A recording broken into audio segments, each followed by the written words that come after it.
Bonjour, chers TEFistes, merci d'être là. J'ai le plaisir de vous partager les meilleures astuces pour vous aider à réussir l'expression orale du TEF Canada. Et bien évidemment, on va parler seulement de la section A dans cette vidéo.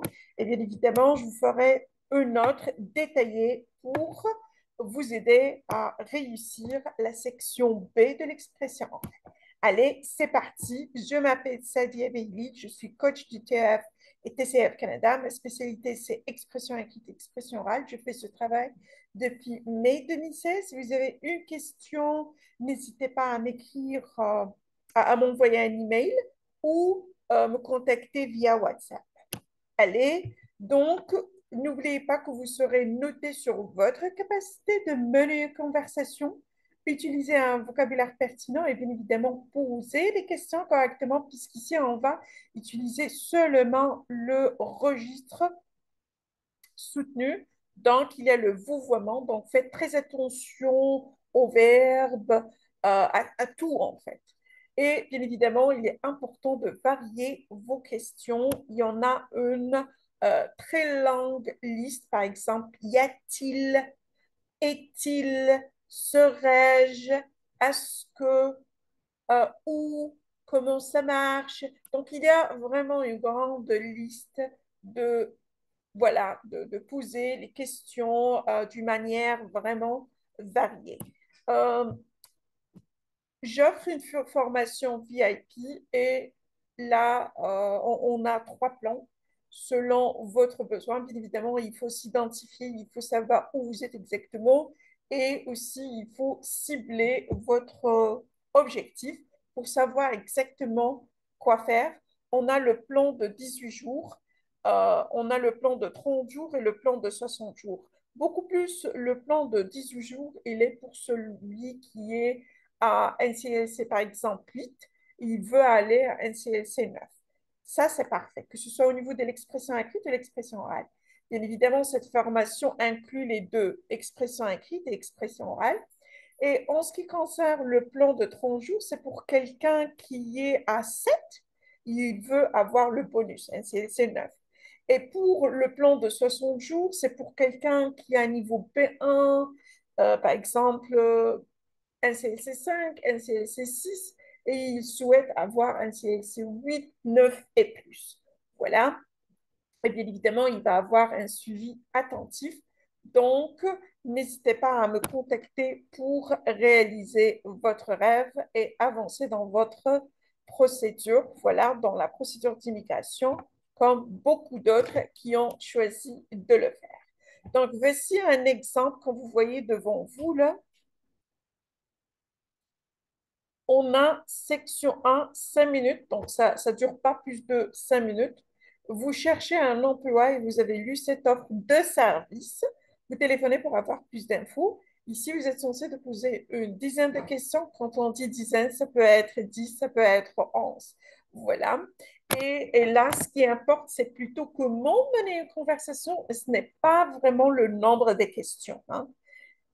Et là, on a la thématique emploi. Club de recherche d'emploi, vous ne savez pas par où commencer pour trouver du travail. Aide à la recherche, accompagnement personnalisé, rencontre avec des professionnels et on a le taux de réussite exceptionnel. Donc, vous allez dire, moi, je ne cherche pas un travail, donc peut-être ça va être difficile pour moi. Donc, voici ce qui peut vous aider à faciliter cette tâche-là. Il faut s'imaginer que vous êtes déjà au Canada, d'accord? Et vous êtes en train de chercher votre premier emploi. Et là, vous êtes tombé sur une agence qui peut, par exemple, aider les nouveaux arrivants à trouver leur emploi. Donc, on ne sait pas s'il s'agit d'un service payant ou gratuit. Donc, bien évidemment, il faut poser cette question. Et aussi, il faut regarder, par exemple, ici, tout ce qu'on a, c'est bien évidemment, on n'a que le numéro de téléphone, on n'a pas l'adresse, on n'a pas le site Internet. Par exemple, ici, c'est écrit taux de réussite exceptionnel. Mais on ne sait pas comment on peut vérifier ça. C'est en allant sur le site Internet, par exemple, pour lire les témoignages. Et si quelqu'un il a déjà une page Facebook aussi, vous pouvez lire, par exemple, ce que cette personne a partagé comme, par exemple, moi, j'offre des cours de préparation. À chaque fois, je partage les notes de mes apprenants sur, par exemple, sur ma page Facebook. Donc, c'est pareil, hein. Donc là, regardez, on a l'emploi. Mais ici, vous n'allez pas travailler dans cette association. Non, eux, ils vont seulement vous aider à trouver un emploi. Et bien évidemment, il faut commencer par une introduction, passer aux questions, et bien évidemment, vers la fin, il faut dire merci pour ces informations et bonjour. D'accord? Voici un autre exemple. Ici, vous avez lu cette publicité et vous êtes intéressé, vous téléphonez pour avoir plus d'infos. On a les beaux jours arrivent. Qu'est-ce qu'on voit sur cette photo-là? C'est du pique-nique. Vous voyez des gens qui mangent en plein air. Donc, le nouveau restaurant, le déjeuner sur l'herbe, c'est exactement ce que je vois là, vous propose des paniers garnis à emporter ou à livrer. Nombreuses variétés, la possibilité de composer votre menu. Et puis, on a offre spéciale de lancement. Donc, bien évidemment, il faut poser une question sur ça.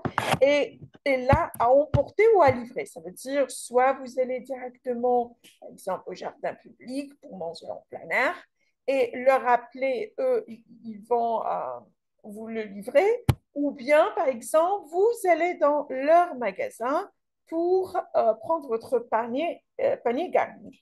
Voilà, donc ici, c'est possible de poser la question sur l'adresse, bien évidemment, mais la grande majorité, il dit, y a-t-il un parking? Je vous déconseille cette question parce que vraiment, il y a beaucoup, beaucoup, beaucoup de gens qui la posent dans beaucoup de pays, donc il vaut mieux éviter cette question-là et se focaliser sur les questions pertinentes de ce sujet-là. Ici, c'est un restaurant, donc quelles sont les questions qu'on pose dans un restaurant? Ça, c'est très important, mais il ne faut pas oublier, par exemple, cette information-là. On a des paniers garnis à emporter ou à livrer nombreuses variétés. Donc, combien de questions on peut poser sur cette information? Et aussi, on a la possibilité de composer votre menu. Donc, qu'est-ce qu'on peut poser comme question sur ça? Et puis, on a offre spéciale de lancement. Par exemple, quelle est votre offre spéciale de lancement? Vous voyez, aussi, toujours, je répète, il faut varier vos questions. Voilà. Ici, on n'a euh, que le numéro de téléphone. Donc, la durée de cette section-là, c'est 5 minutes. Je viens de vous montrer deux exemples. Type de document, c'est une publicité ou une annonce. Donc, par exemple, euh, je viens de lire votre annonce ou bien votre publicité et je suis intéressée. J'aimerais vous poser quelques questions, quelque chose comme ça. Voilà. Et bien évidemment, il y a une grande variété de thématiques. Donc, il est très important de se familiariser avec les questions pertinentes de chaque thématique. Si vous avez besoin d'aide dans ce cas-là, n'hésitez pas à me contacter pour avoir une copie digitale de mon livre. Il est à 8 900 dinars. Euh, voilà, j'ai inclus une grande variété de thématiques et bien évidemment, il y a des questions dans chaque thématique. Voilà. Et aussi, si vous voulez, vous pouvez opter euh, pour mes cours pour pratiquer. Voilà. Et là, l'objectif, bien évidemment, c'est obtenir des informations concernant ce doc. Donc, l'épreuve de l'expression écrite, d'expression orale, en fait, du TEF est évaluée par au moins deux correcteurs. Donc, une correction, ça va être au niveau du centre où vous allez passer les tests. Une deuxième correction, ça va être en France, qui sont des spécialistes de la didactique des langues. Ils évaluent de façon objective, bien évidemment.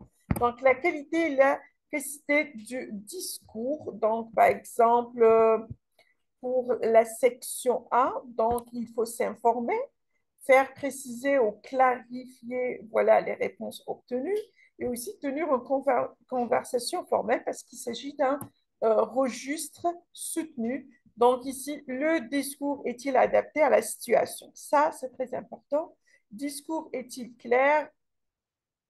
Voilà. Les propos sont-ils sommaires, vagues, précis? C'est très important. Donc, on ne peut pas poser seulement des questions générales. Il est important de poser des questions pointues sur ce sujet-là. Voilà. Et aussi, réaction. Voilà. Voilà, sont-elles adaptées, spontanées, naturelles? Ça, c'est très important aussi, hein. La richesse et la maîtrise de la langue française orale. Par exemple, le lexique, la syntaxe, très important d'employer des phrases parfois simples et complexes. Et bien évidemment, il faut prononcer les mots correctement. Il faut être clair. Voilà. Et aussi les tons et modes s'ils sont utilisés correctement.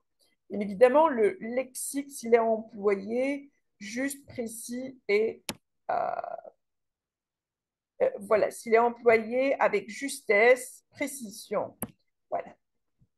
Donc, voici quelques exemples. Par exemple, recherche personne pour s'occuper d'une dame âgée à domicile, rémunération attractive, horaire variable. Donc, ici, on n'a que le numéro de téléphone. Donc, ici, il s'agit d'un emploi. Donc, quelles sont les questions répétées d'un emploi en général? Mais ici, il s'agit en fait d'une personne qui s'occupe des personnes âgées. Donc, quelles sont les questions pointues, voilà, de ce sujet? Rondo. Rondo, c'est loisir. Donc, quelles sont les questions pertinentes de la thématique loisir? Bien évidemment, il faut commencer par une intro, des questions et terminer, comme je vous ai dit. Merci pour ces informations et bonne journée. Ici, on a itinéraire de 3 à 5 jours, tous les niveaux de difficulté. Groupe, ici, on a déjà 8 à 12. Donc, franchement, les questions de loisirs, la grande majorité, je peux les poser pour, par exemple, le sport, cours de danse, pour cours d'informatique, par exemple. Je peux utiliser les mêmes questions, pas toutes, mais la grande majorité. Voilà. Et là, on a le spectacle. Regardez, la compagnie Cinéa recherche des acteurs figurants hommes et femmes pour jouer dans une comédie musicale. Plusieurs dates proposées, rémunération sous forme de cadeaux. Voilà, beaucoup d'apprenants trouvent des difficultés à traiter ce sujet-là. Donc, voici, bien évidemment, il faut commencer par une intro, par exemple. J'ai lu votre annonce et je suis intéressée. J'aimerais vous poser quelques questions. Auriez-vous quelques minutes à m'accorder, s'il vous plaît? Pour commencer, où se situe votre compagnie cinéar? Voilà. Et là, pour les acteurs figurants, je suis femme. Donc, y a-t-il un âge limite pour les femmes? D'accord. Ici, une comédie musicale. Donc, quel est le sujet de cette comédie musicale? Et quelles sont les dates proposées? Exigez-vous une expérience? Parce que moi, je n'ai jamais fait ça. Je suis juste une amatrice. Et quels sont les différents cadeaux offerts comme rémunération? Voilà. Et aussi, on va dire combien ou bien quelle est la durée de l'entraînement? Est-ce qu'il va y avoir une audition, par exemple, avant comment vous faites la sélection des candidats, par exemple? Vous voyez, donc il y a une grande liste de questions pour poser dans ce sujet-là. Et bien évidemment, vers la fin, voilà, bien évidemment, puisqu'il s'agit d'un travail, oui, rémunération sous forme de cadeau, mais aussi, il faut toujours terminer par un verbe d'action. Par exemple, où postuler. Vous voyez, où postuler. Il faut postuler pour un travail, et bien évidemment, ils vont avoir une liste des candidats et il va avoir une audition et puis ils vont sélectionner les gens qui vont travailler avec et puis il va avoir une durée pour performer. Et bien évidemment, vous pouvez aussi poser la question s'il va avoir une performance, par exemple, dans la ville. Si vous voulez, par exemple, faire ça devant les habitants de votre ville. Voilà. Si ça, c'est un sujet différent, c'est la vente des meubles. Donc, quelles sont les questions pertinentes de ce sujet? Voilà. Donc, il ne faut pas oublier que l'introduction, ce n'est pas seulement une introduction, mais c'est par rapport à la reformulation de l'information donnée. Et bien évidemment, il faut dire, auriez-vous quelques minutes à m'accorder, s'il vous plaît, pour vous poser quelques questions. Donc, ça, c'est demander de poser des questions. Et bien évidemment, en ce qui concerne les questions, on a trois types. Questions générales, questions pointues, très important parce que vous saurez noter sur ça aussi, et aussi questions suite à la réponse de l'examinateur.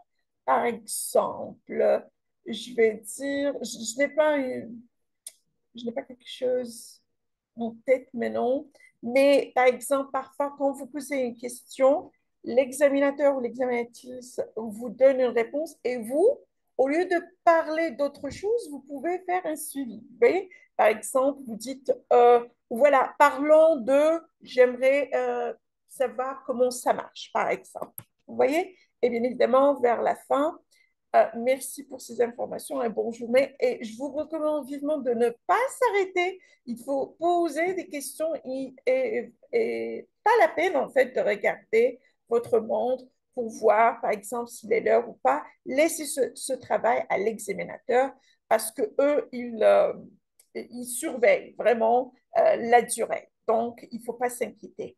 Évidemment, j'aimerais bien vous dire que j'offre un test d'évaluation 100% gratuit en expression écrite et en expression orale.